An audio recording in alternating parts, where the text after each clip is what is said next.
Hello students and welcome back. In this video I am going to explain the chapter electricity from class 10 science. So I hope all of you are familiar about electricity. We had already studied in class 6, 7 and 8 about electricity. Now we are also familiar because we all use electricity in our daily life, such as for running fans, for glowing bulb, for light and for many more purposes. You also have some rough ideas about electricity, electric circuit and components of electricity and its symbols, means which symbols we use to express the electrical appliances, that may be either switch, electric bulb, electric cell, battery and many more.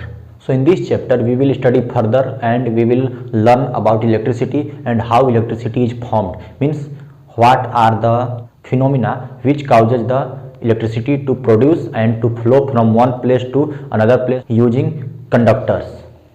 We also know that conductors are the material which carry electricity or electric current from one place to another place.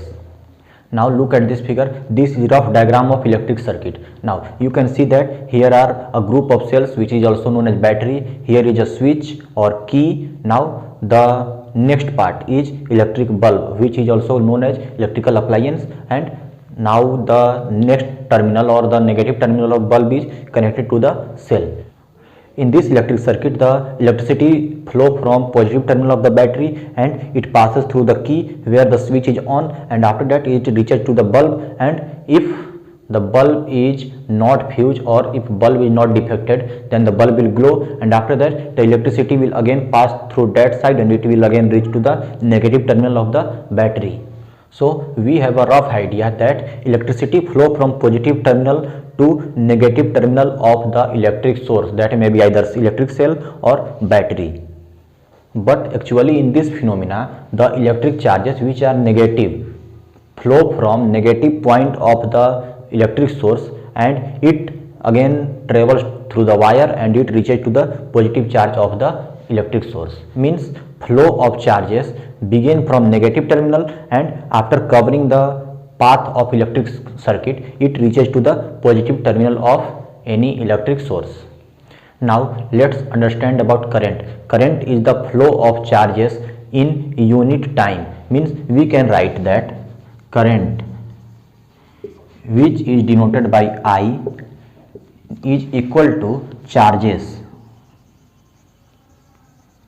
by time taken, means time. Charges are denoted by Q, capital Q, and time is denoted by small t. Means in short form or in symbolic representation we can say that I is equal to Q upon T. In other words, we can explain that current is the flow of charges in any cross-sectional area of any conductor in unit time. Now, what is the SI unit of electric current? So, let's find it. So, the SI unit of charges is coulomb, which is denoted by capital C, and time. Time is denoted by second, which is small s. Now, we can say that current means 1 coulomb per 1 second. SI unit of electric current is ampere, means AMPERE, and it is denoted by capital A.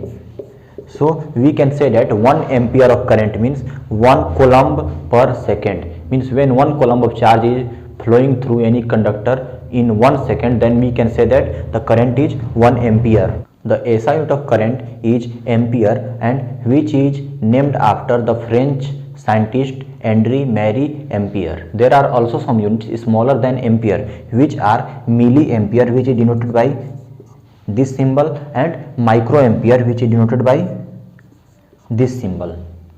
The value of 1 milliampere is equal to 10 to the power minus 3 ampere, and the value of microampere is 10 to the power minus 6 ampere.